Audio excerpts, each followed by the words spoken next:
mu gihe ubwoba bugenda bwiyongera mu gisirikare cya Congo ndetse na cya FARDC ndetse na coalition yabo bari kubafasha muri Uvira. Hatinywa ko umujyi ushobora gufatwa n'inyeshyamba za FCM 23 mu gihe ibiganiro by'amahoro bihagaze. FARDC yaba irimo kwimurira intwaro zikomeye mu Burundi cyane cyane mu kigo cya gisirikare cya Mudubugu zinyuze ku mupaka wa Kavimvira Gatumba. Igihugu cy'u Burundi Evariste Ndayishimiye atangiye kwiyegereza cyangwa se mu nzira zo gushaka wabahuza n'u Rwanda. Turaza kureba n'impamvu ki perezida w'u Burundi nyuma y'igihe kinini mubano utameze neza u Rwanda n'u Burundi, nyuma y'igihe kinini byinshi byagiye bivugwa kuri social media n'ubwo hari byo yagiye yitangariza, abonye ko nta yindi nzira yanyuramo cyangwa se inzira ari uko ashobora gushaka umuhuza n'u Rwanda kugira ngo ibintu bisubire mu buryo neza. Ubu turi kuvugana Uvira FARDC yatangiye guhungisha ibikoresho.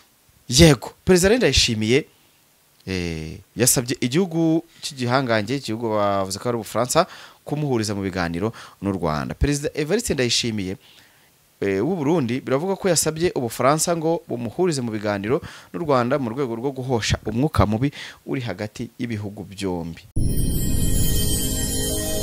Genda samuratsinze icyo ngukundiye uri umuntu mugabo, urugendo rwiza kandi urugendo ruhire. Inzozi zibaye impamo, miliyoni 2 gusa wagura ikibanza mu Rwanda, miliyoni 25 wubakirwa inzu yuzuye. Ufite inzu cyangwa ubutaka ugurisha, gana Marshal Real Estate nona.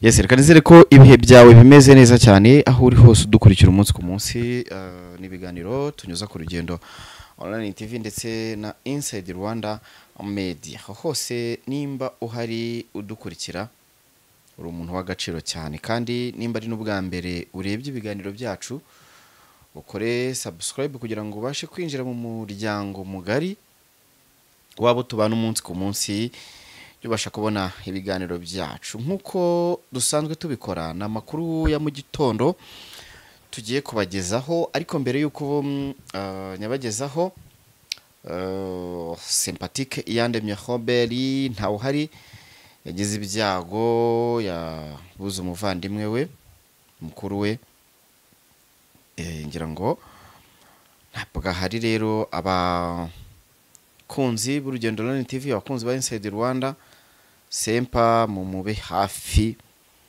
mumwoherereze ubutumwa bw'ihumure, mumwereke ko muri kumwe. Nabizi ko umukunda cyane ku busesenguzi bwiza habagezaho cyane cyane. Rero dufite amakuru agiye atandukanye, hari turaza kwibanda kuri perezida w'igihugu cy'u Burundi Evariste Ndayishimiye atangiye kwiyegereza cyangwa se mu nzira zo gushaka wabahuza n'u Rwanda. Turaza kureba n'impamvu ki perezida w'u Burundi nyuma y'igihe kinini mubano utameze neza u Rwanda n'u Burundi, nyuma y'igihe kinini byinshi byagiye bivugwa kuri social media n'ubwo hari byo yagiye yitangariza, abonye ko nta yindi nzira yanyuramo cyangwa se inzira ari uko ashobora gushaka umuhuza n'u Rwanda kugira ngo ibintu bisubire mu buryo neza. Ubu turi kuvugana Uvira FARDC yatangiye guhungisha ibikoresho bikomeye mu Burundi, kubera ko ubu turi kuvugana isaha n'isaha wakumva ko M23 imaze gufata Uvira, bitewe n'uburyo bamaze igihe uriya mujyi bara ugose strategically mu buryo buri musanzwe muziko M23 ifata nyine imijyi, mu gihe yo harimo abaturage birinda kurwaniramo cyane, ahubwo bagakoresha ubundi buryo bw'amayeri ya gisirikare. Ngayo nguko rero turaza no kureba, hari byavuzwe ko Colonel Nanga ashobora kuba hari amashusho yagiye acicikana kuri social media bivuga ko yafashwe bivuga ko yishwe ariko byose byagiye bigaragara twabonye ibinyamakuru byanyomoje ayo makuru bivuga ko amashusho yagaragaye y'umuntu uri mu modoka ari Tyson kuko nawe ngira ngo abazi amashusho ya Colonel Nanga ni umuntu ufite ubwanwa burimo ndavuga ngo ni imvi cyangwa ni tentire ntawamenya ariko bwiganjwemo nyine imisatsi y'umweru myinshi cyane. Rero ngira ngo ayo mashusho yo yagaragaye mu modoka n'umuntu usa na Colonel Nanga ariko ntago biri kuvugwaho rumwe nyine na makuru ari guhihiswa ariko haba kuri iryo fatwa rye ari M23 nta kintu yigeze bitangazaho bivuga ko ari ibihuha rero biri kugenda bisakazwa nyine ubwo na coalition ya FARDC. Yego ni mu gihe rero twinjira mu makuru yacu mu gihe ubwoba bugenda bwiyongera mu gisirikare cya Congo ndetse na cya FARDC ndetse na coalition yabo bari kubafasha muri Uvira. Hatinywa ko umujyi ushobora gufatwa n'inyeshyamba za FCM 23 mu gihe ibiganiro by'amahoro bihagaze. FARDC yaba irimo kwimurira intwaro zikomeye mu Burundi cyane cyane mu kigo cya gisirikare cya Mudubugu zinyuze ku mupaka wa Kavimvira Gatumba. Ubwoba muri FARDC buraterwa n'ubunararibonye Kinshasa yagize igihe Goma umujyi ukomeye mu burasirazuba bwa Repubulika ya Demokarasi ya Kongo wafatwaga mu mpera za Mutarama ubwo nyeshyamba zafataga intwaro nini harimo indege z'intambara, imbunda zirasa, indege, ibifaru, imodoka z'imitamenwa, drones n'ibindi. Umwe mu ba defense atake ufite ikicaro mu Burundi wahisemo ko amazina ye atatangazwa muri iyi nkuru dukesha The Great Rex ivuga ko yemeye ko iyi ari strategy bita withdraw ni nk'uburyo nyine mu buryo bwa gisirikare n'uburyo bwo gusubira inyuma bya bindi bavuga ngo reculer pour mieux sauter umuntu asubira inyuma kugira ngo yitegure neza cyangwa se gusubira inyuma ugaza witeguye noneho byanyabyo kugira ngo hatabaho gutakaza ibikoresho by'ingenzi ariko bikaba bishobora gutuma Uvira igwa mu biganza bya FCM 23 bigatuma inyeshyamba zigenzura imijyi 3 ikomeye yo mu burasirazuba bwa Repubulika Iharanira Demokarasi ya Kongo nyuma y'ifatwa rya Goma ndetse na Bukavu. Nubwo hari abasirikari benshi kandi bafite ibikoresho byinshi, ihuriro ry'ingabo za Kinshasa harimo n'umutwe w'inyeshyamba z'abanyarwanda wa FDLR, ingabo z'u Burundi, abacanshuro b'abanyaburayi ndetse no muri n'abanyamerika hamwe n'inyeshyamba za Wazalendo bananiwe gusubiza inyuma AFC M23. Uku gusubiza inyuma ibikoresho kw'ihuriro ry'izi ngabo zishyigikiwe na guverinoma ya Kongo bigaragaza ko ridafite ubushake n'icyizere mu bikorwa byaryo. Usibyo muri Goma bagiriye igihombo kinini ku ruhande rw'ingabo za leta kohereza ingabo zose zavuzwe haruguru i Bukavu ntibyashoboye kubuza umujyi gufatwa. Abantu bazi ko nyuma yuko buriya M23 dufashe umujyi wa Goma habayeho uburyo bwo kumanura zirangabo zose ira coalition y'imitwe yose yari yaje gufasha FARDC babajyana Bukavu bavuga ati reka twisuganye dusubireyo noneho tujye kujya twakisubiza Goma ariko ntibyabashe gukunda kuko abantu bizi ku ikubitiro M23 kimara gufata Goma yahise imira nk'ishoreye ku ikubitiro ikibuga cy'indege cya Kavumu gihita kisanga mu maboko y'abarwanye ba M23. Yego inyeshyamba kandi za FCM 23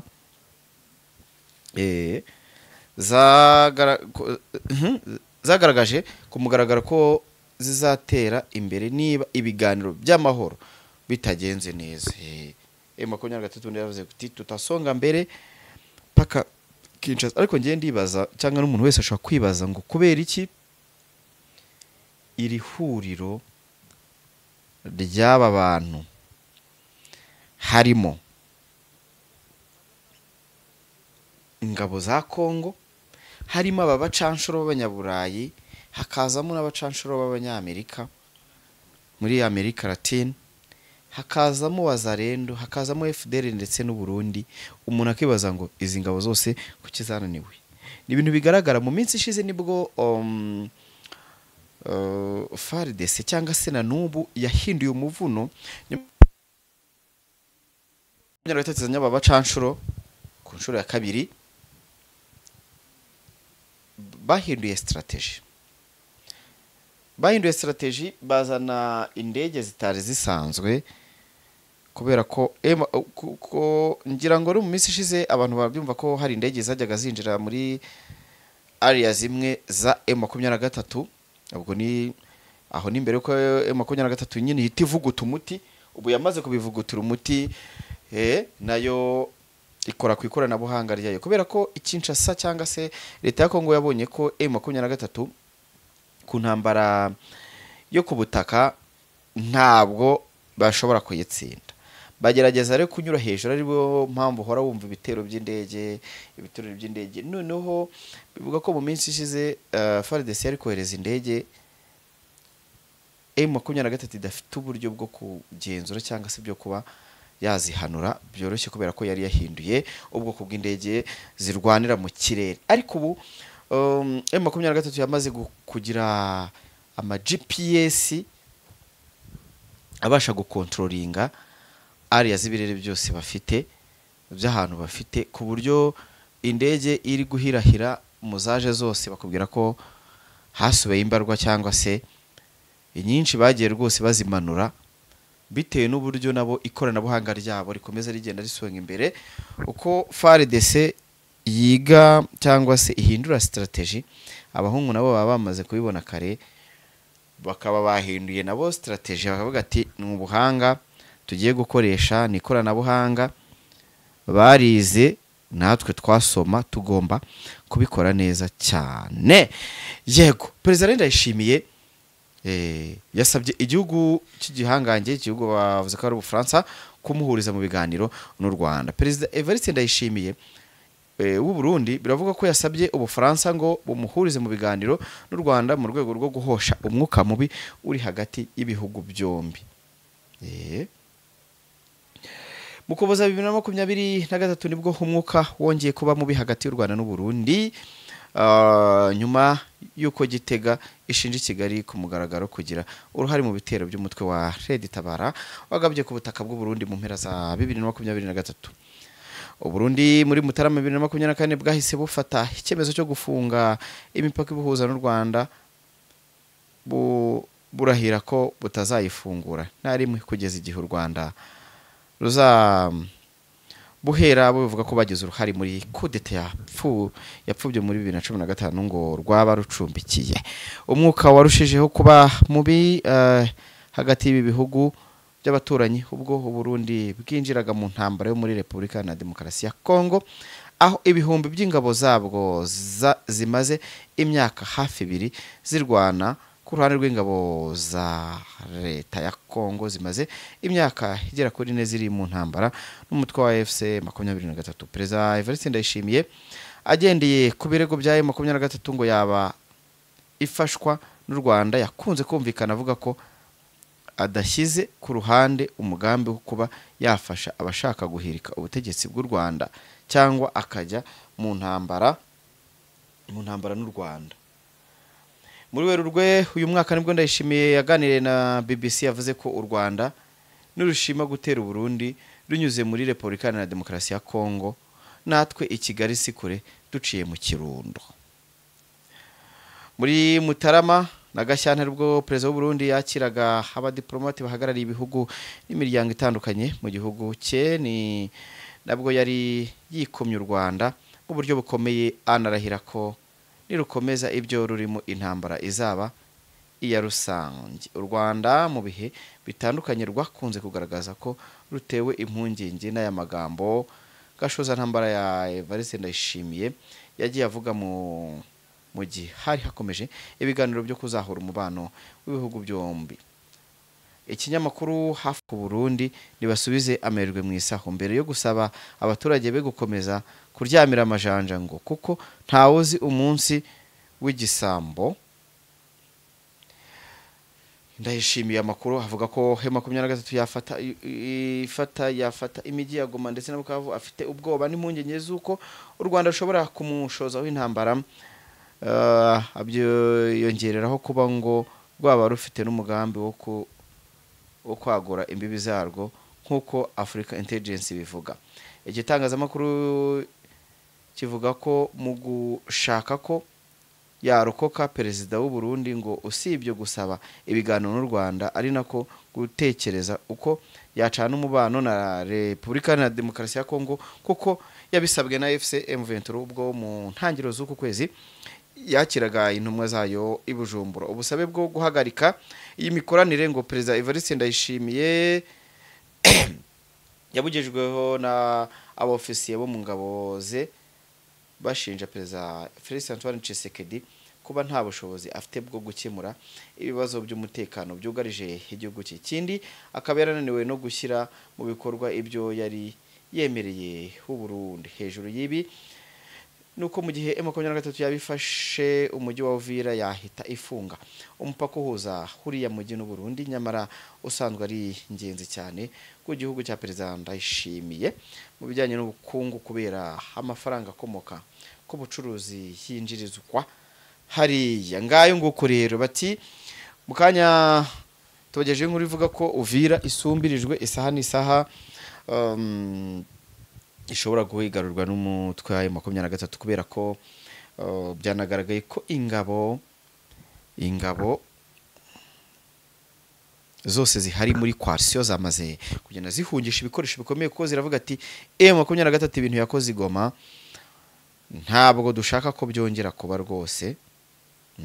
Ntabwo dushaka ko ibintu byabaye Goma byongera kuba kuko abantu barabizi ko M23 yafashe intwaro zikomeye cyane, yafashe ibikoresho rwose. Abantu benshi bajyaga bibaza ati ibikoresho M23 bikura he? Mu biganiro bitandukanye rero byagiye bitangazwa na M23 bati twebwe umuterankunga wacu mukuru ni Kinshasa, ni Tshisekedi rwose kuko ibikoresho turwanisha n'ibyo twamwambuye, nibyo tugenda tumwambura uko tugera turwana. Ibyo rero biraza gutanga iki aba M23 abantu bajye babikurikira neza, iri kurwana na Repubulika na Demokarasi ya Kongo. Repubulika Iharanira Demokarasi ya Kongo FARDC ifite ikintu bita FDLR zibafasha. Izi FDLR zicumbikiwe Burundi. Mu minsi ishize twakoze ikiganiro kivuga ko M23 FDLR zimuye etat major cyangwa se ibirindiro byazo i Burundi, cyane cyane ko hanavuga ko Kayumba Nyamwasa nawe yamaze kugera i Burundi aho hari gucurirwa umugambi ngo kurwanya cyangwa se gutera u Rwanda. Iyi Uvira rero ntabwo M23 izihanganira ko izafata Uvira, yihanganire ko abo yarwanaga nabo harimo abarundi, harimo FDLR bambutse hakurya bari kuyirasaho baturutse i Burundi ngo ibure gukomeza kwataka mpaka. Ubwo urumva rero nicyo kintu. Kandi ikindi Uvira abantu barabizi neza ko ariyo ariko gacano u Burundi busigaranye ko buhahirane ko imipaka ibahuza n'ibindi bihugu irafunze.